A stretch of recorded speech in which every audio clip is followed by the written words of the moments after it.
Utba Saiba আল্লাহ নবী সাল্লাল্লাহু আলাইহি ওয়াসাল্লামের বেয়াদবি করেছে, টিকতে পেরেছে? অথবা টিকতে পেরেছে? একজন গোলামে বলো গোলাম কালাচে কালো, এত কালো, এত কালো, একমাত্র আল্লাহর নবী, আল্লাহর প্রতি ঈমান আনার কারণে, নবীর দাওয়াতের কারণে, কালেমা পড়ার কারণে হাফসি গোলামে গোলাম এত সম্মান আল্লাহ তাআলা বানায়া দিয়েছে। আল্লাহ রাব্বুল আলামিন দুনিয়া থাকা অবস্থায় তাকে জান্নাতের সার্টিফিকেট দিয়েছে, সুবহানাল্লাহ।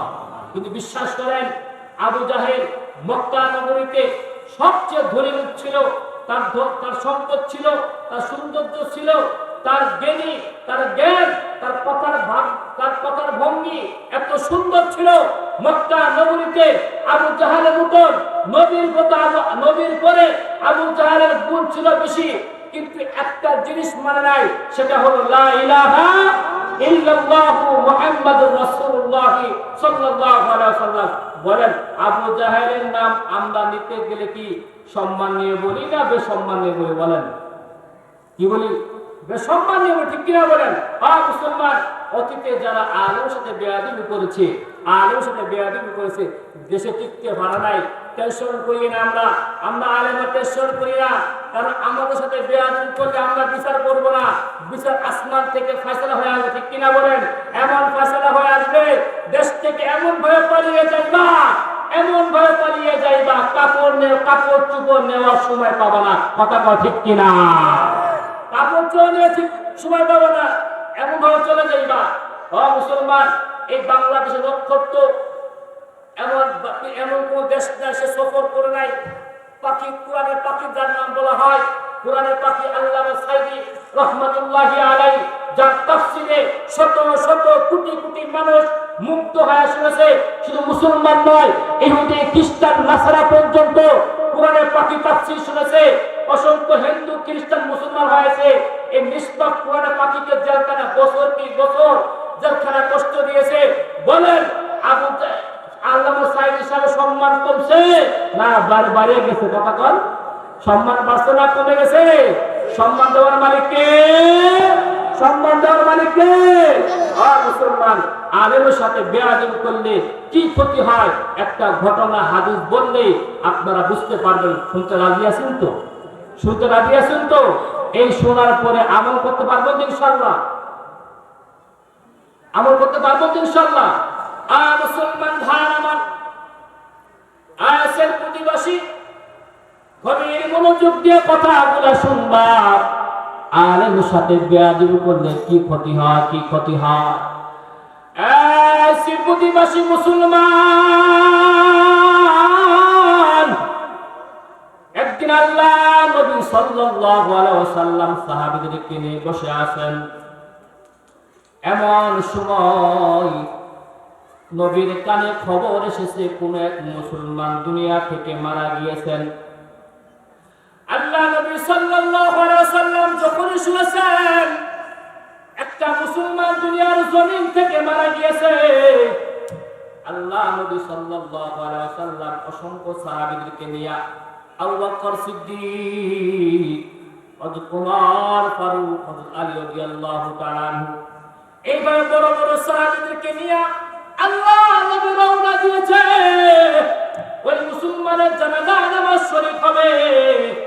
আল্লাহ নবী সাল্লাল্লাহু আলাইহি ওয়াসাল্লাম তার বাড়ির সামনে হাজির হয়ে গেছে জানাজা নামাজ পড়ার জন্য। মুসলমান কতই না ভাগ্যবান, সে মারা গিয়েছে।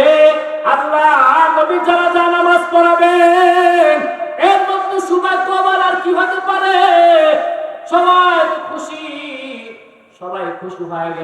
খুশি হয়ে গেছে। আল্লাহ নবী সাল্লাল্লাহু আলাইহি ওয়াসাল্লাম যখনই জানাজা নামাজ পড়াবে সব কিছু কমপ্লিট রেডি হয়ে গেছে, সাদা কাপড় পরা হয়ে গেছে। আরে মুসলমান, তুমি আমি দুনিয়ার জমিনে থাকবো না, একদিন দুনিয়ার জমিন থেকে চলে যেতে হবে। দুনিয়ার সব কিছু রেখে চলে যেতে হবে, শুধু সামান্য একটু কাপড় নিয়ে যেতে হবে। মুসলমান, তাহলে কিসে এত অহংকারী, কিসে এত বাহাদুরি? সম্পদের বাহাদুরি কেন করো? তুমি মসজিদের সভাপতি হয়েছ, মসজিদের সভাপতি হইয়া ইমামকে গালি দাও, ইমামকে বকা দাও, ইমামকে হুকুম দাও। এ মুসলমান, তুমি মসজিদের সভাপতি সেক্রেটারি হইয়া মুয়াজ্জিন সাহেবকে তুমি তুচ্ছ করো, গালি দাও, ছোট করো। এ মুসলমান, তুমি জানো না, তুমি জানো না মুয়াজ্জিনের কত দাম, কত দাম, কত দাম। এই মুয়াজ্জিনের ব্যাপারে অসংখ্য হাদিস আল্লাহ নবী জানিয়ে দিয়েছে। আমাদের সমাজে এমন কিছু সভাপতি আছে, এমন কোন মুসল্লি আছে দেখবেন মসজিদে গিয়া ফেলের দিকে তাকায়া থাকে আর এইভাবে ধরে, কথা কোন ঠিক কিনা? এইভাবে মসজিদে এইভাবে ধরে ধরে আর করে মুয়াজ্জিন, তোমার মসজিদে টাকা দিয়ে রাখলাম, মসজিদে ময়লা কেন আসে না নাই, কথা কোন আসে না নাই? কিন্তু জানো এই তুমি তো দুনিয়ার সামান্য একটা মসজিদের সভাপতি, তুমি আলেমদের সম্মান করতে পারলা না, মুয়াজ্জিনকে সম্মান করতে পারলা না। আর অর্ধেক এই পৃথিবীর অর্ধেক জাহানের খলিফা, খলিফাতুল মুসলিমিন উমর, কেমন উমর, কেমন নেতা, কেমন নেতা, কেমন নেতা। উমর ফারুক রাদিয়াল্লাহু তাআলা আনহু নিজে একা নয়, তার স্ত্রী, তার সন্তান, তার ছেলে মেয়ে ঘর থেকে বের করে মাইল কি মাইল সফর করে বিভিন্ন জায়গায় মসজিদ পরিষ্কার করত। সুবহানাল্লাহ বলেন, আরো জোরে সুবহানাল্লাহ। তাহলে উমরের মতন একজন নেতা যদি মাইল কি মাইল সফর করে মসজিদ পরিষ্কার করতে পারে, তাহলে তুমি আমি কলিমুদ্দিন সলিমুদ্দিন কি এত ক্ষমতাবান হইলাম রে মুসলমান? উমরের মতন মানুষ দুনিয়ার জান্নাতের সার্টিফিকেট পাওয়ার পর, তিনি এত সম্মানিত পাওয়ার পর তারপর এই চিন্তা করেন আমি কেন মসজিদ পরিষ্কার করবো, ঠিক কিনা বলেন? আর তুমি একটু সামান্য দুনিয়ার সামান্য দুইতলার মসজিদের সভাপতি হইয়া এমন একটা ভাব ধরো, তোমার মতো ক্ষমতাবান বুঝার পৃথিবীতে নাই মুসলমান। একটু চিন্তা করলা না, এই ইমাম সাহেব, এই মুয়াজ্জিন সাহেব মৃত্যুর পর তোমার ছেলে তোমার জন্য দোয়া করে না, এই ছেলে তোমাকে একদিন বা 2 সপ্তাহ 3 দিন দোয়া করবে। কিন্তু মসজিদে ইমাম সাহেব তুমি যদি তার সাথে ভালো ব্যবহার করো, তার সাথে সম্পর্ক করো, দেখবা রাত্রে বেলা তাহাজ্জুদের সময় ইমাম সাহেব খতিব সাহেব গুনগুন গুনগুন করে তোমার নাম ধরে আল্লাহ দরবারে দোয়া করবে। এমন ইমাম সাহেব আমাদের সমাজে আছে না নাই? আছে না নাই? তাহলে ইমামের সাথে বেয়াদবি করলে লাভটা ক্ষতি, বলেন ক্ষতি, ক্ষতি কেমন ক্ষতি? ওই যে আল্লাহ নবী সাল্লাল্লাহু আলাইহি ওয়াসাল্লাম যারা নামাজ পড়তে গিয়েছেন সমস্ত সাহাবীদেরকে নিয়ে, আল্লাহ নবী সাল্লাল্লাহু আলাইহি ওয়াসাল্লাম যখনই জানাজা নামাজ পড়া শুরু করে দিবেন, মুসলমান আল্লাহু আকবার, আল্লাহু আকবার, কান দুটা খাড়া লাগায় মন দিয়ে শুনে মুসলমান। আল্লাহ নবী সাল্লাল্লাহু আলাইহি ওয়াসাল্লাম যখনই জানাজা নামাজ পড়াবে, এমন সময় নবী খেয়াল করে লক্ষ্য করে দেখে কাপড়ের ভিতরে কে যেন লাড়াচাড়া করে, কেমন জানি একটা লাড়াচাড়া করে, কেমন জানি একটা লাড়াচাড়া করে। আল্লাহ নবী সাল্লাল্লাহু আলাইহি ওয়াসাল্লাম সাহাবীদেরকে ডাক দিয়া বলে, সাহাবীর দল, দেখ দেখ কাপড়ের ভিতরে কেমন জানি একটা লাড়াচাড়া করে, কাপড়টা খুলে দেখ। আরে মুসলমান ভাইরা আমার, সাহাবীরা কাপড়টা খুলে দিল। খুলে দেওয়ার পর, খুলে দেওয়ার সাথে সাথে কাপড়ের ভিতর থেকে একটা বিষাক্ত সাপ এইমন ভাবে বের হয়ে আসছে।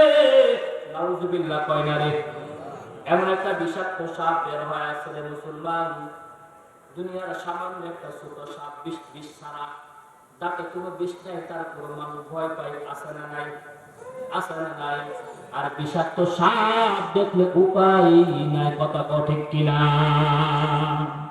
দুনিয়ার সাপ থেকে সাধারণ নোংরা, এরা মুসলমান সাহাবীরা আশ্চর্য হয়ে গেছে, কি ব্যাপার, কার কাপড়ের ভিতরে সাপ কেন আসলো?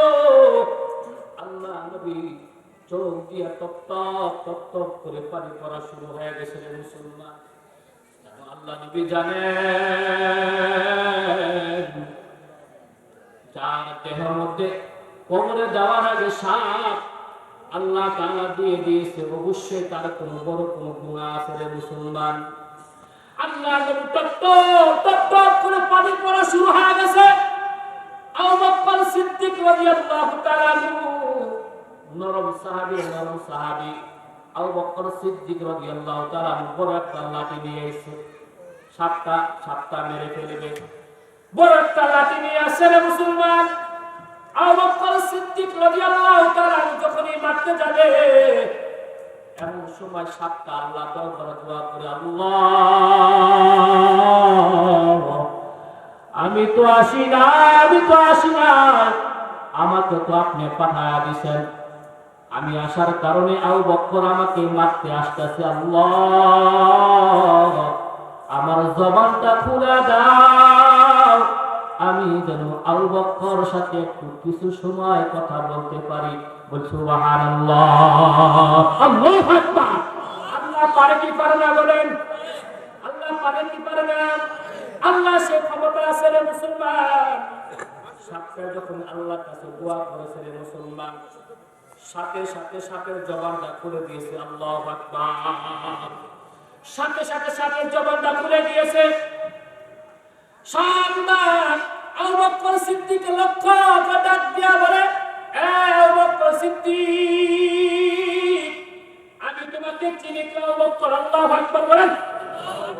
আল্লাহু আকবার। এ আবু বকর, আমি তোমাকে চিনি, তুমি আবু বকর, তুমি আল্লাহর নবীর সাহাবী, শুধু তাই নয়, তুমি আল্লাহর নবীর শ্বশুর আব্বা। আল্লাহু আকবার। এ আবু বকর সিদ্দিক, তুমি আমাকে মারতে আসছো, তুমি জানো না আমি সাপ। এমনি এমনি আসি না, এমনি এমনি আসি না, আমি সেই ইচ্ছায় আসি নাই। আমার আল্লাহ, তোমার আল্লাহ বিশ্ব জগতের প্রতিপালক রব্বুল আলামিন আমাকে এখানে পাঠায় দিয়েছে এই বান্দার কাছে। এই বান্দার কাছে আমি থাকবো একদিন নয়, 2 দিন নয় রে বকর, কিয়ামত পর্যন্ত এই বান্দাকে আমি দর্শন করব। আওয়াজ করে বলি নাউজুবিল্লাহ, আরো জোরে নাউজুবিল্লাহ। শিরপুতিবাসী মুসলমান শুনো, কি জন্য সাপটা কেন আসলো? তার অপরাধ আছে না নাই বলেন? অপরাধ আছে না নাই? কি অপরাধ, কি অপরাধ? আল্লাহ নবী সিজদায় পড়ে গিয়েছেন। আল্লাহ নবী সিজদায় পড়ে কান্না করা শুরু করে দিয়েছে। ও আল্লাহ, আমার উম্মত বুঝি সাপ কামড়াবে, আমি নবী সহ্য করতে পারবো না, আমি নবী সহ্য করতে পারবো না, আমি নবী সহ্য করতে পারবো না।